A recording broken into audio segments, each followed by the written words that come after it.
Thought అంటే. So నేను మీ ట్విట్టర్లో పోస్ట్ చేశారు మీ ఇంటర్ మార్క్స్ చూసాను. అవును, మొన్న 12th ఫెయిల్ అని మూవీ వచ్చింది, అది చూసి నేను ఇన్స్పైర్ అయిపోయి I remembered my mark sheet. So అంటే మనం ఆ స్టేజ్ ఇన్ లైఫ్లో బాగా మంచి పర్ఫార్మెన్స్ ఇస్తే మేము కొంచెం డ్రీమ్ చేయడానికి మాకు అవకాశం ఉంటుంది, ఏదో మంచి కెరియర్లో మేము పోతామనేది ఒక నెక్స్ట్ స్టెప్. ఓకే, సో ఆ ఇంటర్లో చూస్తే మీరు కామర్స్ బ్యాక్గ్రౌండ్? ఎస్ అండి, నాది commerce, economics, accountancy. But Telugu స్టేట్స్లో చూస్తే కామర్స్ తీసుకునే వాళ్ళు లేకపోతే ఆర్ట్స్ బ్యాక్గ్రౌండ్ తీసుకునే వాళ్ళు చాలా తక్కువ మంది. అందరూ ఇంజనీరింగ్, మ్యాథ్స్ అవే ప్రిఫర్ చేస్తారు. అంటే నేను కూడా పర్సనల్గా ఆర్ట్స్ తీసుకోవాలనుకున్నాను ఇంటర్లో, బట్ ఎంపీసీని తీసుకోవాల్సి వచ్చింది నాకు ఇష్టమైనా సరే.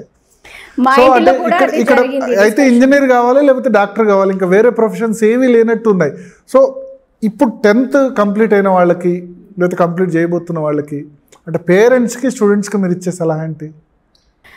అంటే పేరెంట్స్కి ముఖ్యంగా స్టూడెంట్ ఎంతైనా గుడ్ స్టూడెంట్ ఉండొచ్చు, యావరేజ్ స్టూడెంట్ ఉండొచ్చు, కానీ మీరు వాళ్ళకి సబ్జెక్ట్కి చాయిస్ అవకాశం ఇస్తే యావరేజ్ స్టూడెంట్ కూడా మంచి స్టూడెంట్ అవుతారు. There is the trick. If you make a very bright student study a subject which he or she is not interested, he will become an average student. But if you make an average child also motivate and study what they are truly interested, వాళ్ళు నిజంగా aptitude ఉన్న subject. For example మా ఇంటిలో కూడా discussion జరిగింది. నేనైతే కొంచెం 10th స్టాండర్డ్లో మంచి మార్క్స్ వచ్చినాయి కాబట్టి మా ఫాదర్ గారు కూడా ఎంత పర్సెంటేజ్ మేడం మీకు? ఎగ్జాక్ట్ పర్సంటేజ్ గుర్తులేదు కానీ మంచి 80, 90, 80, 82 ఏదో. ఓకే, ఆ టైంలో 80